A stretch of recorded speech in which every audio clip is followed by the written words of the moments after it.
Legal. Hoje então nós vamos estudar Ezequias. É tanto Ias, né? Acasias, é o Amazias, é Uzias. Abre sua Bíblia comigo para a segunda. Você vai manter o seu dedo em dois lugares aí. 2 Reis 18 fala sobre o rei Ezequias e também 2 Crônicas, capítulo 29. O texto básico que nós vamos estudar é Crônicas 29, 30 e 31. Mas eu quero pegar algumas porções ali de 2 Reis, capítulo 18.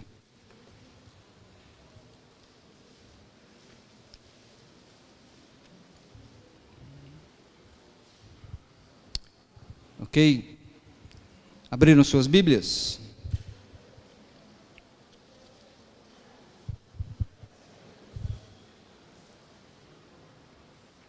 Ezequias, ele é um rei diferenciado. A Bíblia gasta 11 capítulos para falar sobre ele. São 3 capítulos no livro de Reis, 4 capítulos aqui no livro de Crônicas e mais 4 capítulos no livro do profeta Isaías. Ele foi um rei que amou a Deus de todo o seu coração, não 50%, mas foi um rei que amou a Deus de todo o seu coração. Para vocês terem uma ideia, Deus, certa feita, colocou o rei Ezequias numa prova, e o profeta Isaías foi lá na casa dele e falou: ó, negão, põe a sua vida em dia porque você vai morrer. Quando Isaías saiu da casa dele, esse homem chorou que nem um menino. Ele virou o rosto para a parede, ele se humilhou na presença de Deus, ele clamou a Deus misericórdia, graça, e Deus concedeu a ele mais 15 anos de vida. Incrível isso, não é? Então, se nós fôssemos estudar só o rei Ezequias, nós teríamos uma série de estudos só nesse rei, mas essa não é minha proposta. A minha proposta é estudar de maneira assim, bem simples cada um dos reis de Israel. O tema que eu tenho dado para a minha mensagem é Ezequias, o rei da restauração. Ele foi um rei extremamente usado por Deus para restaurar a sua nação, o seu povo. E eu fiquei pensando que de tempo em tempo na nossa vida a gente também precisa fazer restaurações, não precisa? Quem já fez restaurações em móveis? Às vezes os móveis vão ficando velhos e a gente precisa chamar alguém para lavar ou para limpar ou para trocar alguma coisa. Essa semana me chamaram para fazer uma reforma, né, uma restauração no meu carro. Ele estava dentro de um processo da série, que foi algum equipamento errado lá, estragado. Eles me ligaram e pediram para eu fazer essa troca, e eu fui mais do que rápido, de graça, né? Então eu fiquei pensando, olha, na nossa vida também, de tempo em tempo a gente precisa fazer restauração. Às vezes precisa ir ao médico. Hoje eu iria apresentar o filho do Reinaldo e da Daniela, o Isaac. Agora há pouco ele me ligou dizendo: Titão, estou aqui no hospital com a minha filha, Danielinha. Ela está com uma virose, então precisa de restauração. Gostoso ouvir o testemunho do Marcos, porque nós buscamos a Deus, temos buscado, e Deus de fato tem nos atendido. Mas olha, na sua vida com Deus também não é diferente não. Na sua vida com Deus, na minha vida, na nossa vida com Deus, nós precisamos de restauração. De tempo em tempo nós precisamos parar, refletir, olhar para a nossa própria vida, pedir que o Espírito vasculhe os recônditos mais escondidos da nossa alma, para que Ele possa mostrar quais são as áreas da nossa vida que precisam de restauração. Ezequias, ele foi um instrumento de Deus para a restauração do seu povo, da sua nação. Existem alguns elementos que impedem muitas vezes a gente de fazer mudanças na nossa vida. Um deles é a acomodação. Não é verdade? A gente é um povo muito acomodado, a gente tem uma resistência para mudar. Preste atenção onde é que você senta. Não é verdade? Todo domingo é o mesmo banco. E quando o pastor fala assim, vamos fazer uma mudança, daqui ninguém me tira.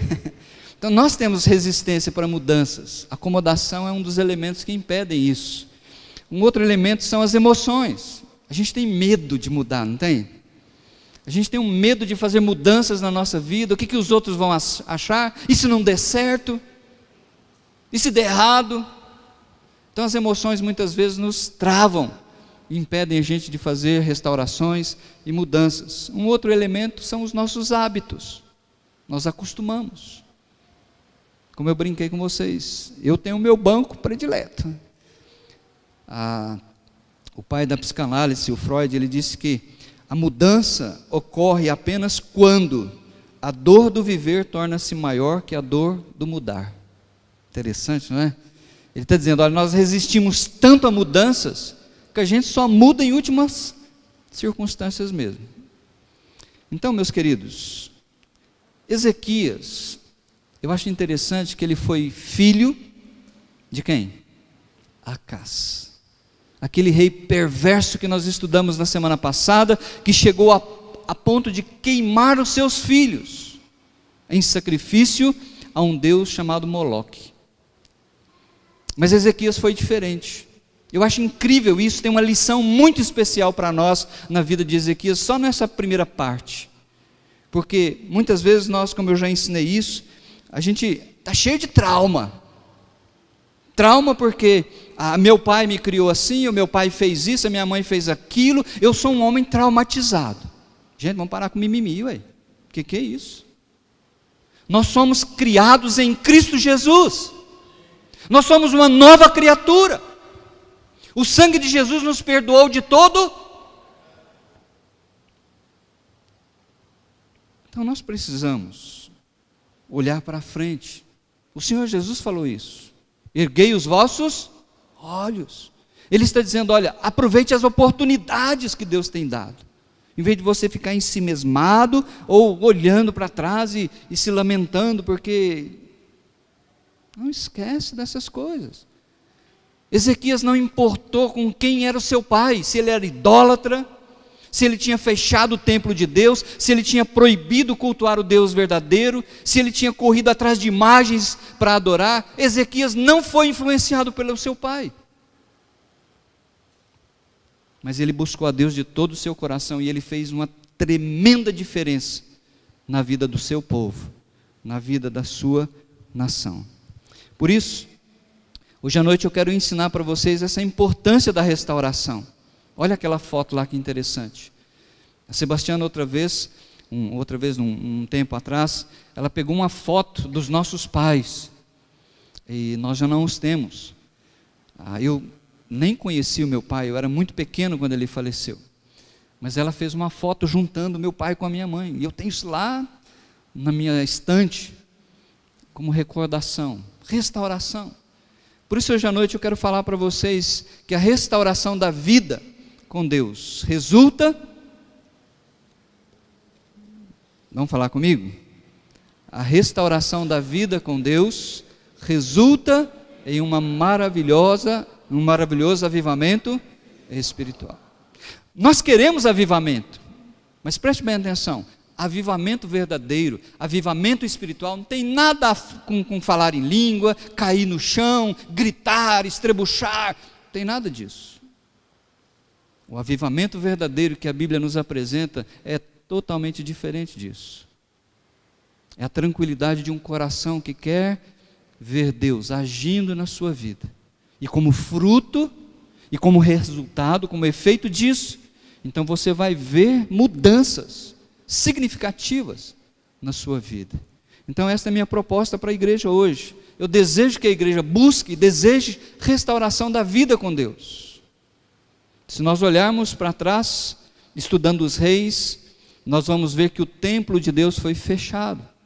O povo já não cultuava Deus, não trazia mais sacrifícios animais para oferecer no templo, porque o rei Acás tinha fechado as portas. Então hoje à noite, eu quero mostrar para você três ações significativas, que indicam que nós estamos no caminho certo. Três ações que indicam que a busca da restauração da vida vai produzir fruto, vai produzir transformação na minha e na sua vida. Você deseja experimentar um avivamento? Amém ou misericórdia? Eu creio que todos nós queremos um avivamento verdadeiro na nossa vida, não é? Que chegue, que alcance o nosso casamento, que alcance os nossos relacionamentos, que alcance a nossa vida de uma maneira tremenda. Eu desejo isso para a minha vida. Então, quais são essas ações? A primeira delas, eu percebo isso lá no capítulo 29 de 2 Crônicas. A primeira ação, a primeira atitude que eu vi no rei Ezequias foi o desejo de uma santificação. Santificação da vida para cultuar a Deus.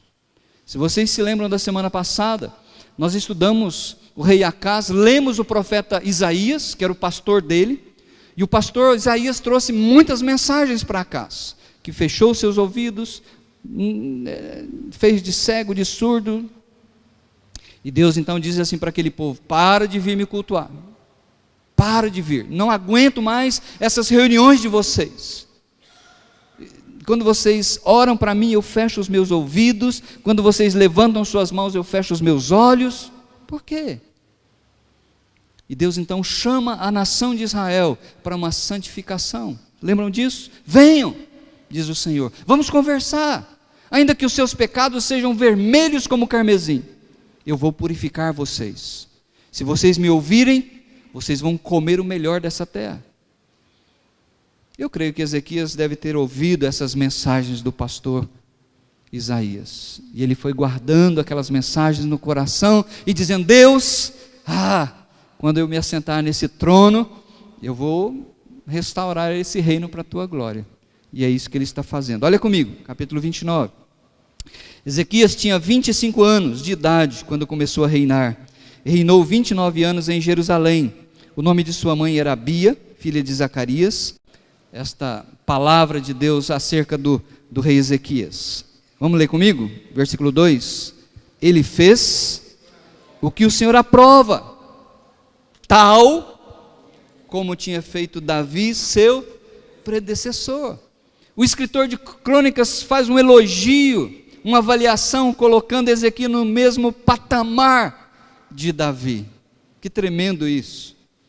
Agora, observa quais foram as ações que ele foi tomando para buscar santificação com o seu povo. Versículo 3. No primeiro mês do primeiro ano do seu reinado, o que ele fez? Ele reabriu as portas do templo.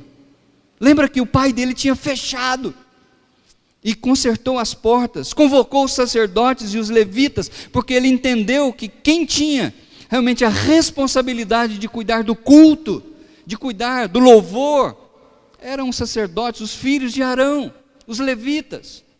E falou para eles: olha, escutem, versículo 5, escutem-me, levitas, consagrem-se agora e consagrem o templo do Senhor, o Deus dos seus antepassados. Preste bem atenção, retirem tudo o que é impuro do santuário. O que muitos reis fizeram foi trazer para dentro do santuário de Deus, para o templo em que Deus colocou o seu nome em Israel, imagens de escultura, ídolos. E Ezequias ordenou que os sacerdotes, os levitas fizessem uma faxina no templo, limpassem tudo que estava de errado lá. E ele diz no versículo 6, nossos pais foram infiéis, fizeram o que o Senhor, o nosso Deus, reprova, e o abandonaram, desviaram o rosto do local da habitação do Senhor, e deram-lhe as costas, também fecharam as portas do pórtico, e apagaram as lâmpadas. Como é que está a sua lâmpada hoje à noite? A sua lâmpada de louvor, a sua lâmpada de adoração a Deus, ela está acesa, desejosa de brilhar para a glória de Deus, ou você está meio borocochô? Nós precisamos de restauração na nossa vida. Olha comigo, o que ele mais fez, o que ele mais falou, versículo 10, eu pretendo fazer agora versículo 10, uma aliança com o Senhor, o Deus de Israel, para que o fogo da sua ira, o seu julgamento se afaste de nós. E os levitas então foram para dentro do templo com vassoura, com rodo, com pano, com sabão para lavar e limpar tudo. Cadê o Marquinhos, mais a minha irmã Marinês? Essa semana eles receberam a chave da casa deles, que estava alugada, e eles foram lá limpar a casa. Quantos sacos vocês limparam lá de sujeira? 7, 8 sacos de lixo, de sujeira, que o inquilino deixou lá dentro de casa. Foi isso que aconteceu com os sacerdotes e os levitas. Eles entraram para o templo, limpando toda a sujeira, as impurezas. Agora, meus queridos, eu não estou preocupado com templos de tijolo. Isso aqui não é a casa de Deus. A casa de Deus é a sua vida. A Bíblia nos ensina isso, que nós não somos donos de nós mesmos, porque nós fomos comprados por preço. E a Bíblia diz, então agora, Marci, então agora, João, então agora, Eurípides, honra a Deus com o seu corpo, com sua vida, porque você é santuário do Espírito Santo de Deus. Por isso que eu creio que isso é muito importante. Olha comigo lá no versículo 16, desse capítulo 29. Os sacerdotes entraram no santuário do Senhor para purificá-lo, e trouxeram para o pátio do templo do Senhor todas as coisas impuras que lá havia, e os levitas as levaram para o vale de Cedron, para o lixão em Jerusalém. Você precisa fazer esse exercício se você quer uma vida de restauração. Você precisa entrar na sua vida. Se confessarmos os nossos pecados, Deus é fiel e justo. Temos que parar e começar a perguntar para Deus, Deus, o que eu tenho trazido para dentro da minha vida, que tem tomado o lugar do Senhor? E se você orar com sinceridade, o Espírito Santo vai falar, pega um caderno e uma caneta, que é agora.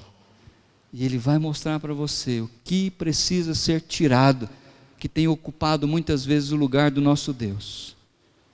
E nós precisamos aprender a queimar isso, jogar fora.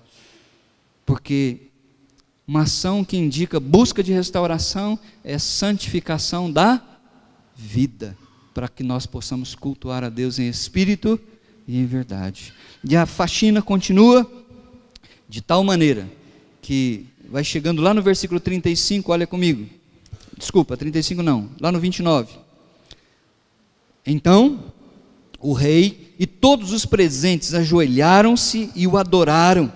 O rei Ezequias e seus oficiais ordenaram aos levitas que louvassem o Senhor com as palavras de Davi, os salmos. E o vidente Asaf, que era um músico, eles o louvaram com alegria, depois inclinaram suas cabeças e o adoraram. Isso é restauração, isso é renovação da vida. Gente, vocês não sabem como eu fico maravilhado quando eu ouço vocês louvando a Deus aqui no domingo. É gostoso. E Deus recebe essa adoração. Deus recebe essa adoração porque essa adoração é feita por homens e mulheres que têm, pela graça de Deus, buscado restauração das suas vidas. Amém? Mas tem uma outra ação muito importante, que é a obediência à palavra para servir a Deus. Capítulo 30 eu aprendo isso. Servir ao Senhor é fazer a vontade dEle. Servir ao Senhor não é dizer assim, só o pastor que serve a Deus, ele é um homem iluminado, ele é um homem abençoado, ou ungido do Senhor. Não, meu irmão. O pastor é um irmão igual a qualquer outro da igreja. Todos nós temos o privilégio de servir a Deus. O Senhor Jesus, quando Ele orou, a sua oração conhecida como a oração sacerdotal, Ele orou por cada um de nós. Ele falou, Deus, eu oro por estes, que eram os 12 discípulos, e não só por estes, mas por aqueles que virão a crer em mim. Ele está orando por nós. E a oração dele foi a seguinte, eu peço que o Senhor os santifique na verdade. A palavra do pastor é a verdade. É isso que ele orou? Santifica-os na verdade. A tua palavra é a verdade. Então, nós como povo de Deus, podemos ler essa palavra, estudar essa palavra, e quando ouvirmos as pregações, a gente tem que avaliar, para ver se o cara está pegando uma tangente para a esquerda ou para a direita. Fazia tempo que os reis de Israel não promoviam a festa talvez mais importante em Israel, que era a Páscoa. A Páscoa era o momento que fechava todas as lojas, fechava tudo, parava tudo em Israel. Lembra que a Páscoa comemorava a libertação do povo de Deus do Egito. Mas fazia tempo que os reis não deram bola para isso. Mas Ezequias queria mudar. Veja comigo o capítulo 30. Ezequias enviou uma mensagem a todo Israel e Judá.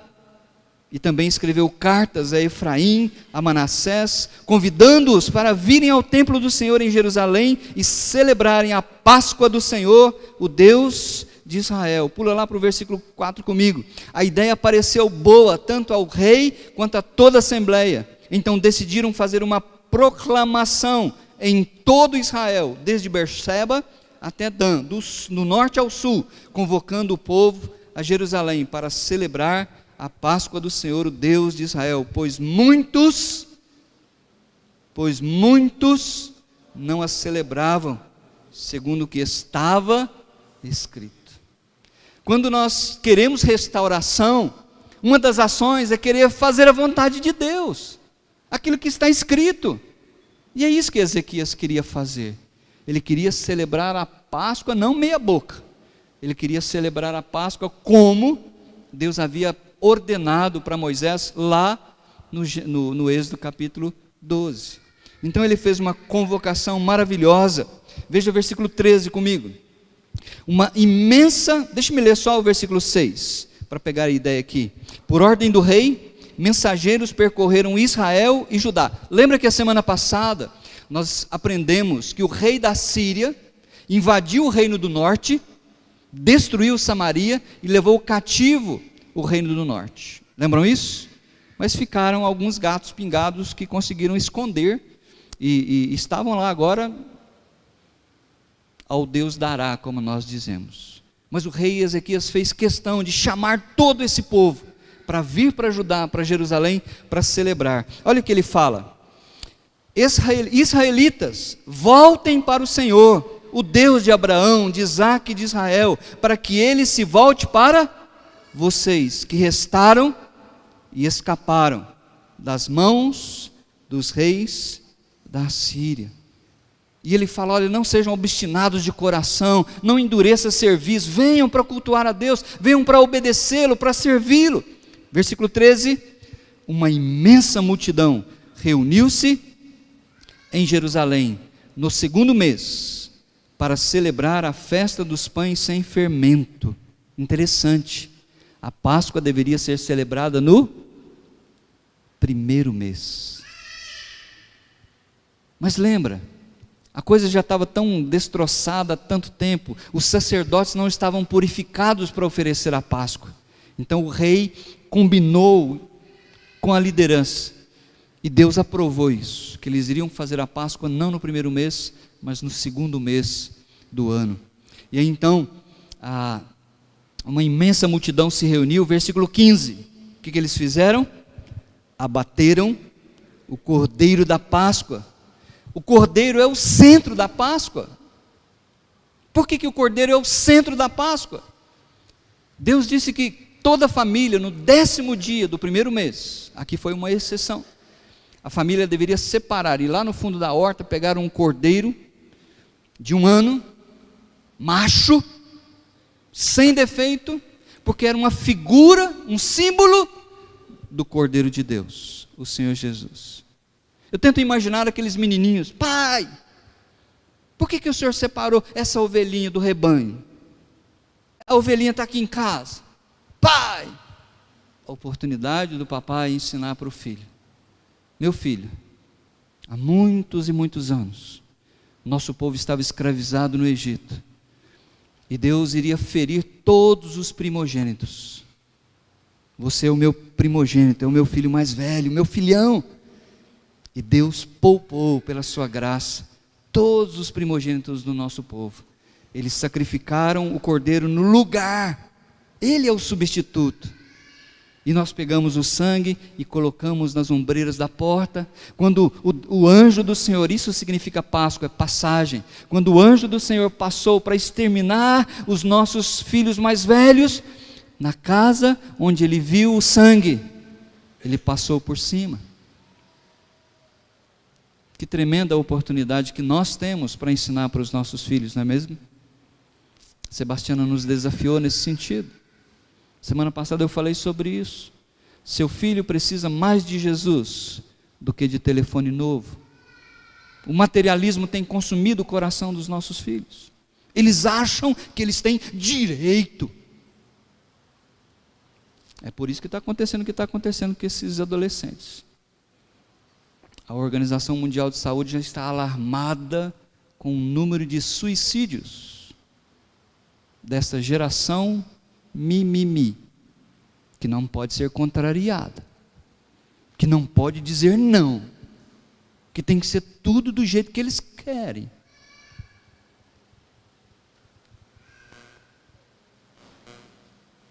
Versículo 21 e 22, olha comigo. Os israelitas, presentes em Jerusalém, celebraram com muita alegria a festa dos pães sem fermento. Durante 7 dias, diariamente, os levitas e os sacerdotes cantavam louvores ao Senhor. Era um culto maravilhoso, porque eles haviam se santificado ao som dos instrumentos ressonantes do Senhor. Ezequias dirigiu palavras animadoras. Ezequias foi o pregador. Ele usou o púlpito para animar o seu povo, dizendo: sirvam o Senhor de todo o coração, amem o Senhor, vamos levar a sério. Versículo 23, toda a assembleia decidiu prolongar a festa por mais 7 dias. Eles falam que brasileiro gosta de feriado, né? Mas, gente, o impacto desta Páscoa foi tão grande na vida do povo de Deus, que eles falaram: olha, a gente não quer ir embora para casa.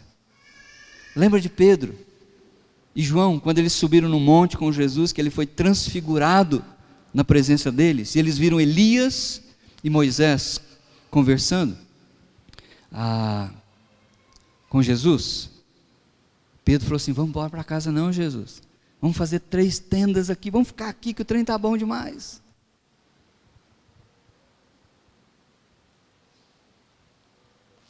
Olha comigo no versículo 24. Ezequias, rei de Judá, forneceu muitos novilhos, ovelhas, para sacrificar.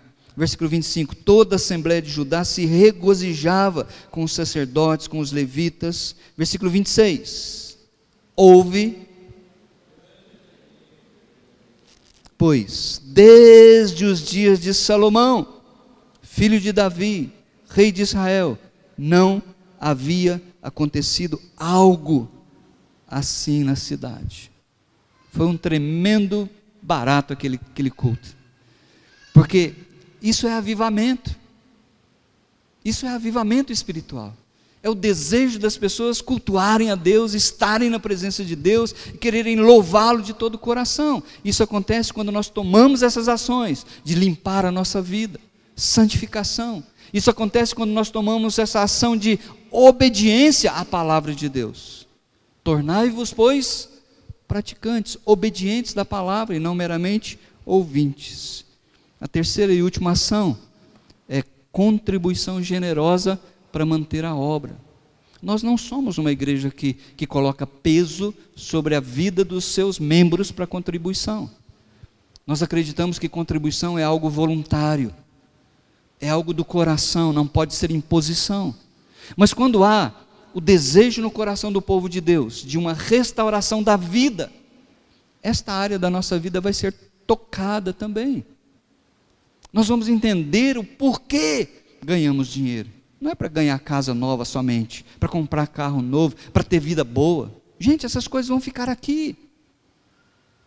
Se nós entendermos que somos coparticipantes com Deus da sua obra, Paulo, quando ele escreve a sua carta aos Filipenses, ele louva a Deus por aquela igreja, porque ele fundou aquela igreja com tanta paixão, com tanto carinho. Lembra os meninos lá, os irmãos lá da sexta-feira? Primeira convertida, uma mulher, e ela já abriu o coração dizendo: olha, a minha casa, a igreja pode reunir na minha casa.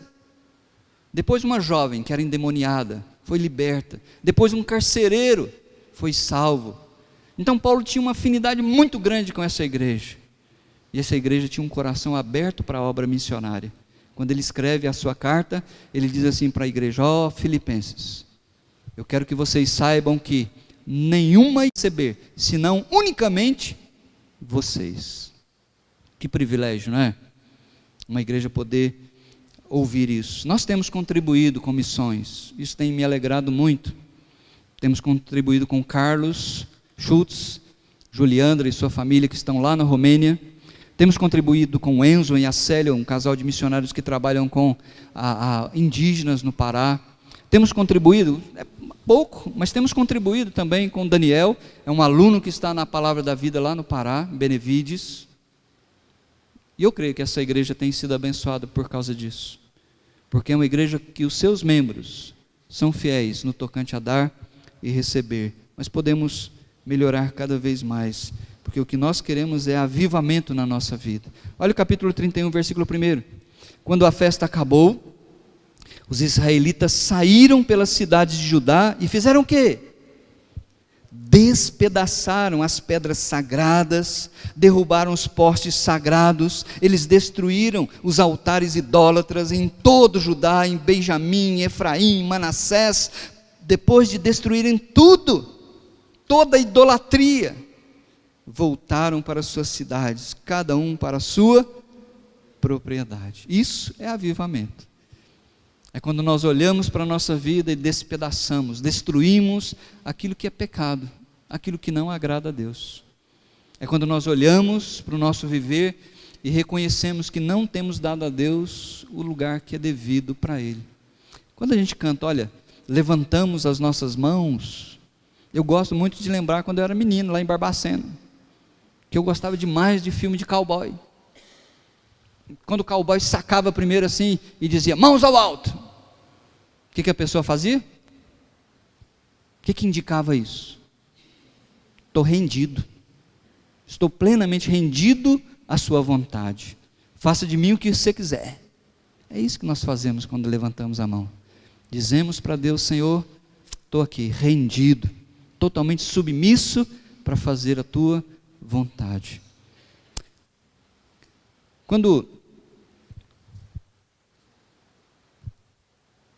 Ezequias chamou o povo para contribuir de maneira generosa, é porque o templo estava fechado, não havia mais culto em Israel, os sacerdotes, os levitas, não estavam mais dedicando o seu tempo no templo, porque não tinha comida, ninguém trazia dízimos e ofertas, então eles tiveram que trabalhar, mas Ezequias quis mudar isso.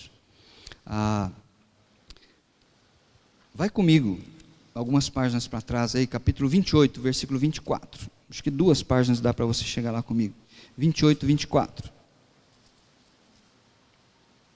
olha o que o pai dele fez, 28, 24, Acás juntou os utensílios do templo de Deus e os retirou de lá, trancou as portas do templo do Senhor e ergueu altares idólatras em todas as esquinas de Jerusalém.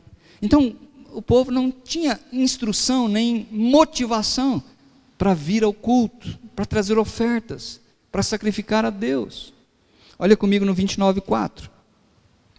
Capítulo 29, verso 4. O que Ezequias fez? Convocou os sacerdotes, os levitas, reuniu-os na praça que fica e deu um sermão neles, falando o que eles deveriam fazer. Olha o que ele fala lá no versículo 11.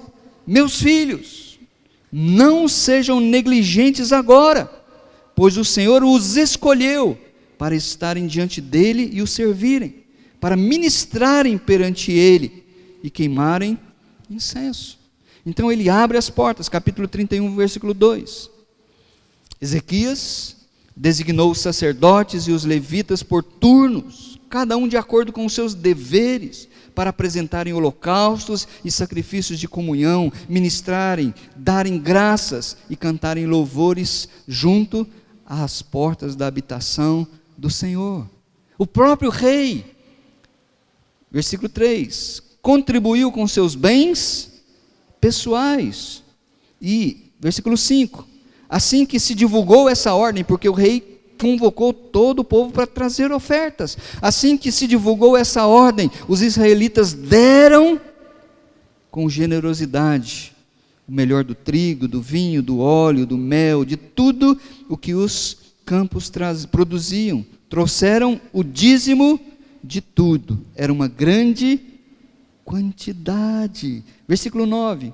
Ezequias perguntou aos sacerdotes e aos levitas sobre essas ofertas. O sumo sacerdote Azarias, da família de Zadok, respondeu: desde que o povo começou a trazer suas contribuições ao templo do Senhor, temos tido o suficiente para comer e ainda tem sobrado muito, pois o Senhor tem abençoado o seu povo. E esta é a grande quantidade que sobra. Um povo que quer restauração na vida com Deus, ele vê avivamento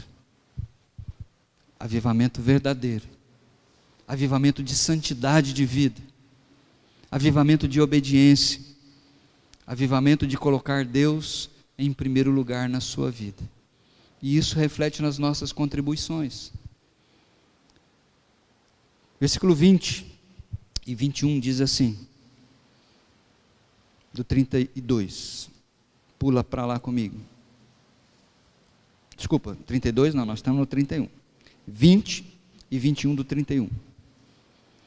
Para concluir, o cronista diz assim: foi isso que Ezequias fez em todo o reino de Judá. Ele fez o que era bom, o que era certo, e em tudo foi fiel diante do Senhor, o seu Deus. Em tudo o que ele empreendeu no serviço do templo de Deus e na obediência à lei e aos mandamentos, ele buscou o seu Deus e trabalhou de todo o coração, e por isso ele prosperou. Ezequias, ele é o rei da restauração. Segura sua mão aqui, não segura não, pode fechar. Volta algumas páginas para trás, eu pedi para você abrir lá em 2 Reis 18, que eu quero ler só um registro que o escritor fez acerca do rei Ezequias. 2 Reis 18, verso 5 até o 7. 2 Reis 18, 5, 6 e 7. Amém? Chegaram aí? Ezequias confiava no Senhor, o Deus de Israel. Nunca houve ninguém como ele entre todos os reis de Judá, nem antes, nem depois dele. Ele se apegou ao Senhor e não deixou de segui-lo. Obedeceu aos mandamentos que o Senhor tinha dado a Moisés, e o Senhor estava com ele, era bem-sucedido em tudo o que fazia. Ele chegou até a se rebelar contra o rei da Assíria, que eram os Estados Unidos da época, a grande potência, que estava invadindo todas as nações. E Ezequias diz: aqui não, negão, quem manda no pedaço aqui é um Senhor todo-poderoso. O rei da Assíria mandou uma carta, e eles leram essa carta, dizendo que não havia Deus capaz de impedi-lo. Essa carta chegou às mãos do rei Ezequias, ele foi ao templo, colocou a carta diante de Deus e chorou na presença dele. Falou: Deus, olha o que esse rei está falando do Senhor, é contra o Senhor. E a Bíblia diz que naquela noite, o anjo do Senhor matou centenas de milhares dos assírios. Eles puseram o rabinho entre meio às pernas e voltaram para casa. 2 filhos do rei da Síria conspiraram contra ele e o assassinaram. Meus queridos, o que a gente pode tirar para nós hoje à noite? Já que nós somos crentes em Jesus e amamos o Senhor. E eu creio que você crê e que você ama o Senhor Jesus, amém? Então, o cristão não pode conviver com o erro. Essa é a primeira lição. O texto de 2 Reis, se você ainda não fechou, Diz assim, não precisa abrir lá se você tiver fechado, 18:4 diz assim: o rei Ezequias removeu os altares idólatras, quebrou as colunas sagradas, derrubou os postes sagrados idólatras, despedaçou a serpente de bronze que Moisés havia feito, pois até aquela época os israelitas lhe queimavam incenso. Eu fiquei, como pode um negócio desse? Desde que Moisés saiu do Egito com o seu povo, até o momento em que nós estamos na história com Ezequias, em termos assim grosseiros, 700 anos.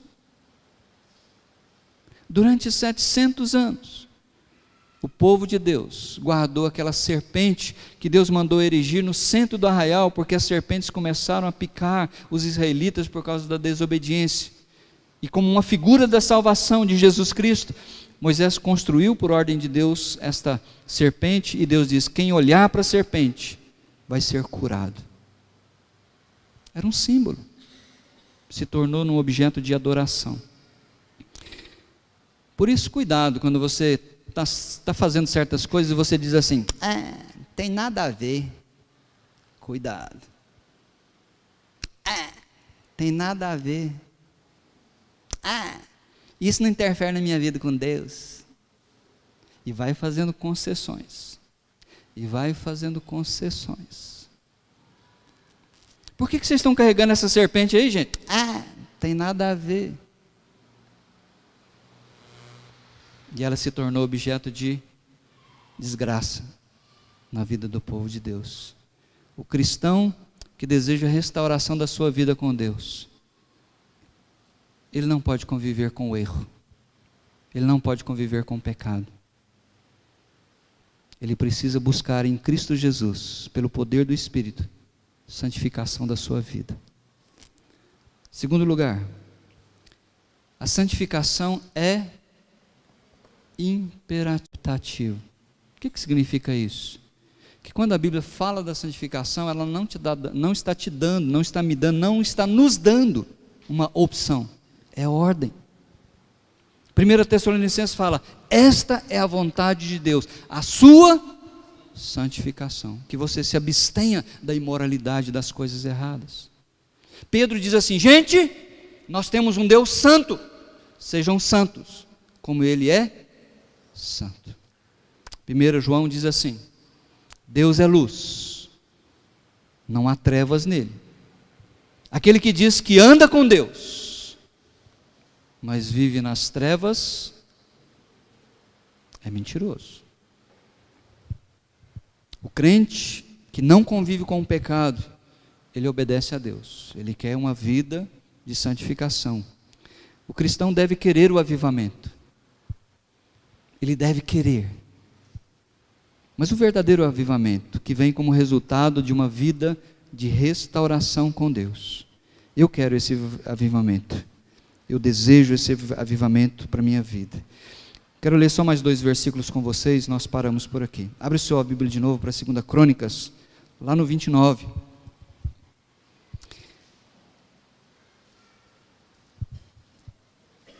O versículo 35 e o 36 da palavra de Deus diz assim: houve holocaustos em grande quantidade, ou seja, o culto foi restaurado, o povo estava alegre, feliz, buscando a Deus de todo o coração, havia santificação na vida do povo.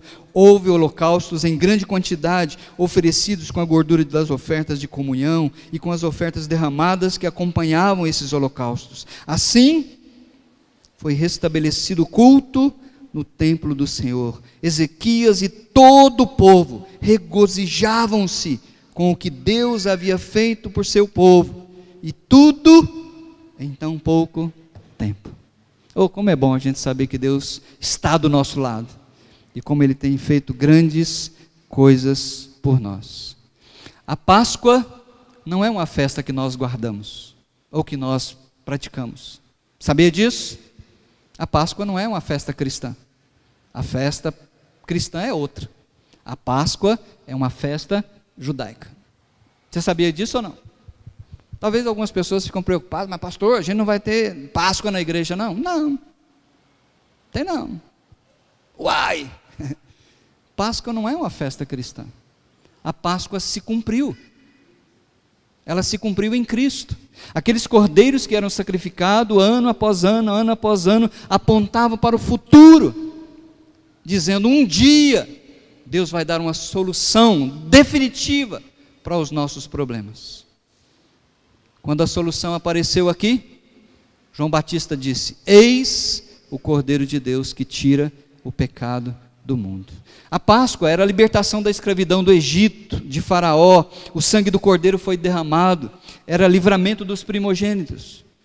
É um evento histórico para a nação de Israel. Deus é o Salvador. Nós obedecemos outra festa, chamada Ceia de Comunhão. É também uma libertação da escravidão do pecado, de Satanás. O sangue que foi derramado não foi de cordeiro, foi do Filho de Deus. O livramento que nós temos é o livramento da morte eterna. E o evento histórico é que Jesus é o nosso Salvador. Hoje à noite nós vamos tomar a ceia. É um momento importante para a vida da igreja. Nós praticamos a ceia em 3 atos: lava-pés, a ceia de comunhão, uma refeição e o pão e o cálice. Hoje nós vamos nos deter apenas num momento da ceia, que é os elementos, que são os elementos, o pão e o cálice. Para isso, eu convido você mais uma vez a abrir sua Bíblia para 1 Coríntios, capítulo 11. 1 Coríntios, capítulo 11.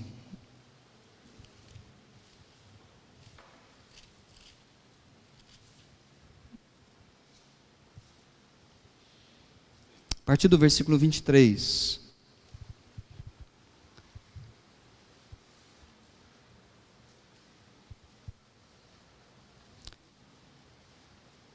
Aos Coríntios, capítulo 11, 23 diz, o apóstolo Paulo ensinando para a igreja, ele diz assim: olha gente, eu recebi do Senhor o que também lhes entreguei, que o Senhor Jesus, na noite em que foi traído, tomou o pão e, tendo dado graças, partiu e disse: isto é o meu corpo. Ou, é uma figura de linguagem que significa: isto representa, simboliza o meu corpo, que é dado em favor de vocês.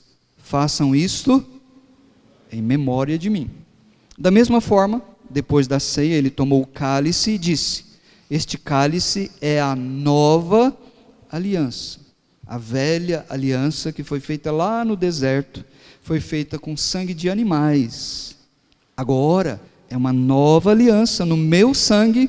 Façam isso sempre que o beberem em memória de mim. Porque sempre que comerem deste pão e beberem deste cálice, vocês anunciam a morte do Senhor, até que Ele venha. Portanto, todo aquele que comer o pão ou beber o cálice do Senhor indignamente, será culpado de pecar contra o corpo e o sangue do Senhor. Como que nós podemos nos preparar então? 28.